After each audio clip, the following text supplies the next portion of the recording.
Hello. Ma'am. হ্যাঁ, শুনতে পাচ্ছ? জি ম্যাম, শোনা যাচ্ছে, বলেন। আচ্ছা, তোমাদের হচ্ছে কালকে ইংরেজি যেটা পরীক্ষা নিচ্ছিলাম, সেখানে তোমাদের হাতের লেখা অনেকেরই খুব একটা বেশি ভালো না। হাতের লেখাটা ভালো করতে হবে। আর প্লাস হচ্ছে হাতের লেখার যে সিস্টেমটা, তোমরা যে উত্তরটা লিখবে, সেই উত্তর লেখার সিস্টেমটা ভালো হয়নি। তা আমি আজকে তোমাকে যেভাবে বলবো, তুমি ঠিক সেভাবে উত্তরগুলো লিখবে। আচ্ছা উত্তরগুলো লিখবে, লেখার পরে ওইটা গ্রুপে দিয়ে দিবে, যেন সবাই ওইভাবে পরীক্ষার দিন উত্তরগুলো লেখে। আচ্ছা ম্যাম, তাহলে আমি লিখে আগে আপনাকে দিব না, আপনি একটু দেখে নিয়েন, পরে আমি গ্রুপে দিব। আচ্ছা, আগে আমাকে দিও, তারপরে গ্রুপে দিও। আচ্ছা, কোন প্যাটার্নে লিখবো? আপনার কাছে যদি এরকম কোনো ডেমো থাকে আমাকে ছবি দিয়েন, তাহলে আমার জন্য আরো সহজ হবে, কারণ আমি তো জানি না, আমারই তো ভুল হয়েছে। হ্যাঁ, ভুল তো হয়েছে, এখন হচ্ছে সেই বিষয়টাই তো এখন ক্লিয়ার করতে চাচ্ছি। তোমাদের কাছে হচ্ছে ইংলিশের ইয়াটা আছে না, সাজেশনটা, ওখান থেকে একটা বোর্ড বের করো। কালকেরটাই? যে কোনো একটা বের করো, সমস্যা নেই। কালকে কোনটা পরীক্ষা নিয়েছিলাম? 18 সালের বোর্ড? হ্যাঁ। আচ্ছা, 18 সালের বোর্ডটাই বের করো। জি ম্যাম, বের করছি।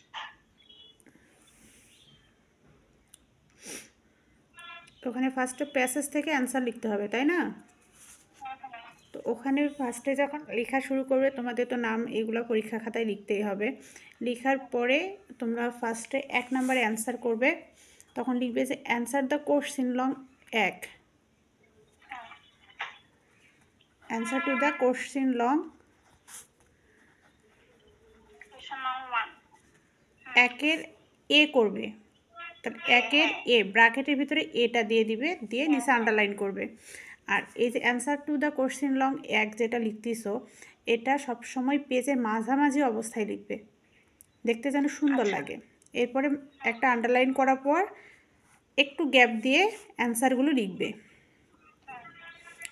এরপরে শুরু করবে একের বি, তখন আবার লিখবে answer to the question long একের বি।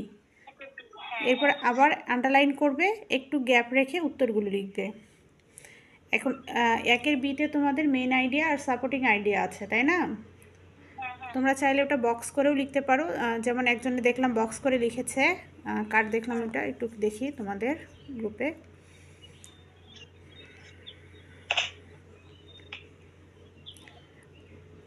বক্স করে লিখেছে,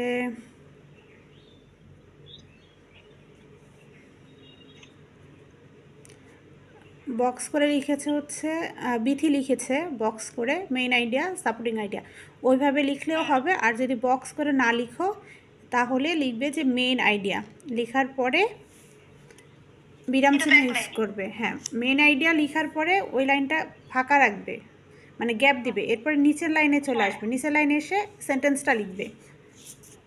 যেমন এখানে সেন্টেন্সটা ছিল, সেই সেন্টেন্সটা লিখবে। এরপরে একটু গ্যাপ রেখে সাপোর্টিং আইডিয়া, সাপোর্টিং আইডিয়া লিখে ওখানে বিরাম চিহ্ন ইউজ করবে। ওখানে কোনো অ্যারো চিহ্ন, এরপরে ড্যাশ ডুশ, এই এর বিরাম চিহ্ন না, এগুলো ইউজ করবে না। এরপরে হচ্ছে গ্যাপ, সাপোর্টিং আইডিয়া যে ও যেভাবে লিখছে, মানে 1 2 3 এভাবে দিয়ে এভাবে 3টা লাইন বা 4টা লাইন এভাবে লিখবো মার্কিং করে। হ্যাঁ হ্যাঁ, মার্কিং করে লিখবে, ওটা নিচে লিখবে। সাপোর্টিং আইডিয়া লেখার পরে গ্যাপ রাখবে, নিচে। হ্যাঁ, মানে এভাবে লিখবে আর কি। ধরো যে মেইন আইডিয়া দিয়ে 2টা ফোঁটা দিবে, এরপরে সেন্টেন্সটা লিখবে। এদিক থেকে সেন্টেন্সটা নিচে নিচে লিখবে, ওই লাইনেই লিখবে না। এরপরে সেম একইভাবে সাপোর্টিং আইডিয়া লিখে 2টা ফোঁটা দিবে, দেওয়ার পরে 1 নাম্বার 2 নাম্বার রোমান সংখ্যা দিয়ে মিনিমাম 3টা বা 4টা লিখবে। আর যদি বক্স করো, তাহলে যে বিথি যেভাবে বক্স করছে ওইভাবে বক্স করে লিখবে। হ্যাঁ, তবে বিথি একটা জিনিস ভুল করছে, সেটা হচ্ছে যে এভাবে লিখছে answer to the question long, এরপর এর অ্যান্সার দিছে, এরপর বির অ্যান্সার দিছে। এভাবে খাতা কাটতে অসুবিধা হয়।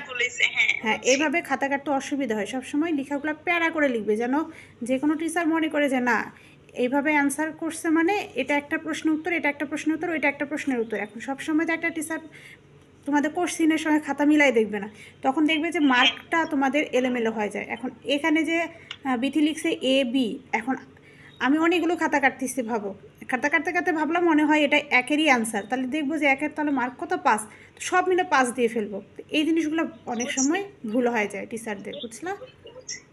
জি ম্যাম বুঝছি। এরপরে তোমাদের 2-এর অ্যান্সার 2, তাই না? অ্যান্সার 2-এ ওই যে অ্যান্সার টুটা করছিলাম সেম, তবে একটা জিনিস মাথায় রাখবে, খাতার যেখানে তোমরা answer to the question long লেখো ঠিক সেই বরাবরই যেন প্রত্যেকটা অ্যান্সার টু দ্য কোশ্চেন লংয়ের সিরিয়ালটা হয়, তাহলে দেখবে যে লেখাটা সুন্দর লাগে। অনেকে answer to the question long মাঝামাঝি দেয়, আবার আরেকটা অ্যান্সারে গিয়ে অ্যান্সারটা কোশ্চেন লং মাঝামাঝি না হয়, একটু সামনের দিকে চলে আসে, তাহলে দেখতে খাতাটা কিন্তু ব্যাকআপা লাগবে।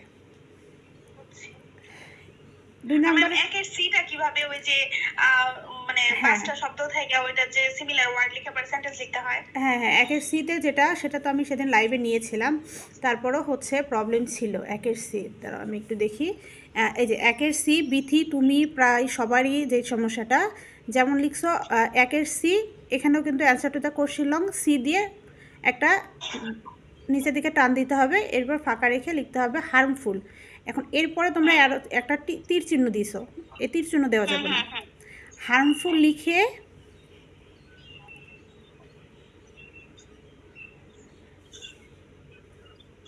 আচ্ছা ম্যাডাম এটা কি হ্যাঁ বলো, শুনতে পাচ্ছি।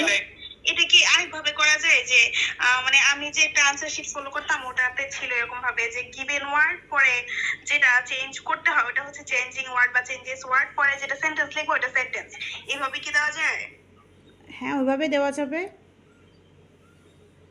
কিন্তু ওরা এটা ওইভাবে আনসার করছে, পরে ওই যে সিনোনিম অ্যান্টোনিমটা ওইভাবে আনসার করছে, আর ওই যে আরেকটা আছে না এরকম কি জানি ওটা কত নাম্বার ছিল ওইটা ওইভাবে আনসার করছে। ওই যে ইয়া করতে বলে যে পার্সন স্পিচ চেঞ্জ করতে বলে, যেমন অ্যাডভার্ব অ্যাডজেক্টিভ ওভাবে দেওয়া থাকে যে ওটা ওরা এইভাবে করছে যে মেইন যে ওয়ার্ডটা দিছে ওটা গিভেন ওয়ার্ড রাখছে, পরে আমরা যেটাকে চেঞ্জ করব ওটা চেঞ্জেস ওয়ার্ড রাখছে, আর পরে যেটা সেন্টেন্স সেটা সেন্টেন্স লিখে সেন্টেন্স লিখছে। হ্যাঁ ওইভাবে লিখলেও হবে। আবার হচ্ছে তোমার যে 2017 সালে তুমি আমাকে একটা স্ক্রিনশট দিছিলে অ্যান্সারে, ওখানে যেভাবে উত্তরটা দেওয়া আছে সিতে দেখো, কনস্ট্যান্ট ব্র্যাকেট দিয়ে কন্টিনিউস দিয়ে এরপরে কিন্তু বিরাম চিহ্ন বসাইছে, কিন্তু কোনো তোমাদের তীর চিহ্ন বসানো নাই, তাই তোমরা তীর চিহ্ন দিতে পারবে না। আচ্ছা আচ্ছা হ্যাঁ বুঝছি। এরপর আমি বলেছিলাম ব্যতিক্রমে এভাবে ছিল। হ্যাঁ, এরপর আমি তোমাদের বলেছিলাম উত্তর লেখাগুলোর ক্ষেত্রে যেটা আমি প্রবলেম পেয়েছি, দেখি বিথি তোমাদেরও প্রবলেম ছিল, ম্যাক্সিমাম কোথায় গেল, এই যে উত্তর লেখাগুলোর ক্ষেত্রে যেটা সেন্টেন্স তৈরি করছো ওইটা সিরিয়াল যেন সেম থাকে, আর যে বিরাম চিহ্নটা ব্যবহার করবে সেই বিরাম চিহ্ন সিরিয়াল যেন সেম থাকে।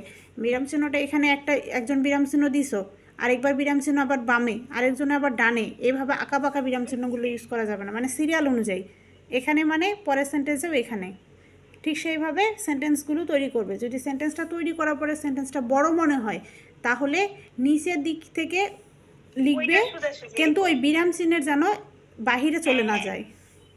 তাহলে ম্যাম ওই যে ব্যতিক্রম আপনাকে যে ছবিটা দিছে ওই অনুযায়ী লিখলে আরো সুন্দর হবে, ঠিক এটাই ঠিক আছে তাহলে। হ্যাঁ হ্যাঁ, আর অ্যাপ্লিকেশনে যেটা তুমি প্রবলেম করছো সেটা কোথায় গেল তোমার প্রবলেমটা?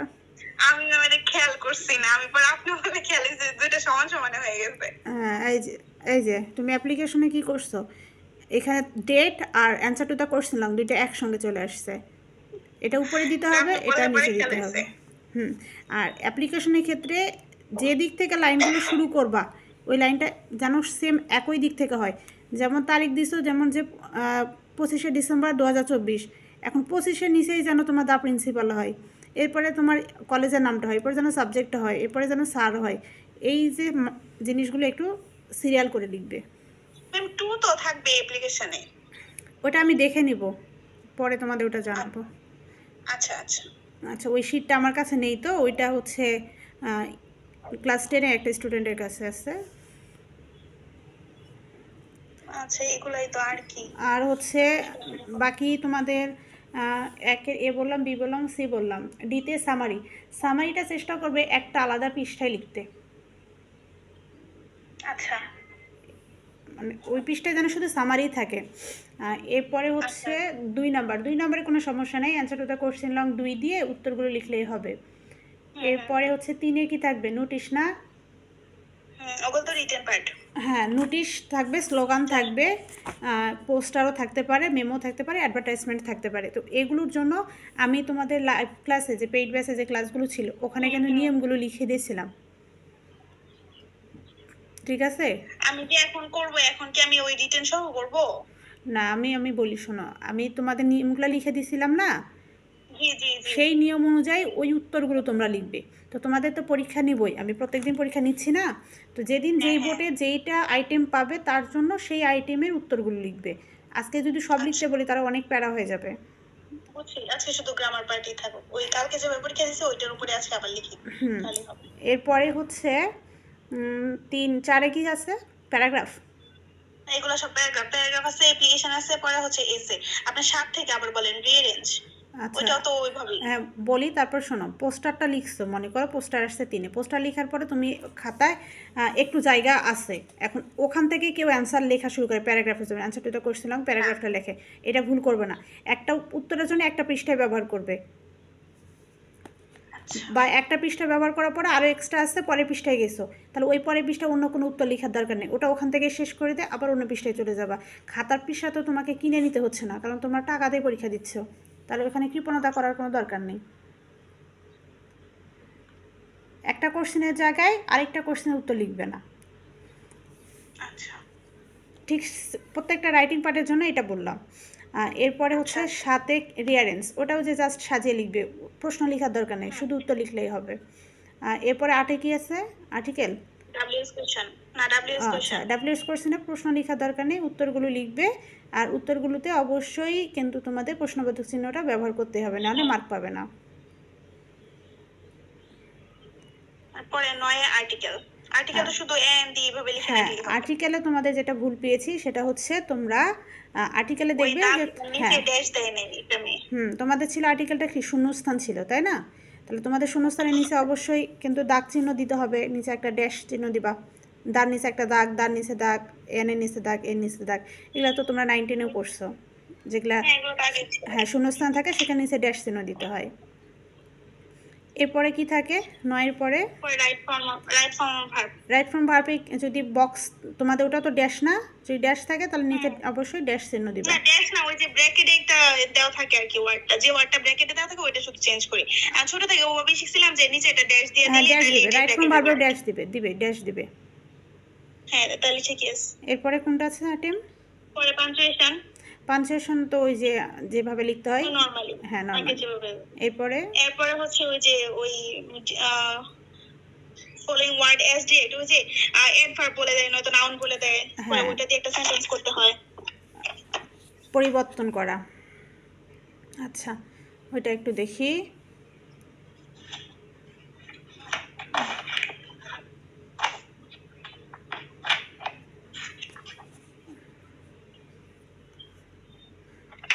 আচ্ছা, ওইটাতেও যে তুমি 17 সালে যেটা আমাকে দিছো না, হ্যাঁ হ্যাঁ ওই নিয়মটাই ঠিক আছে। হ্যাঁ ওই নিয়মভাবে লিখবে।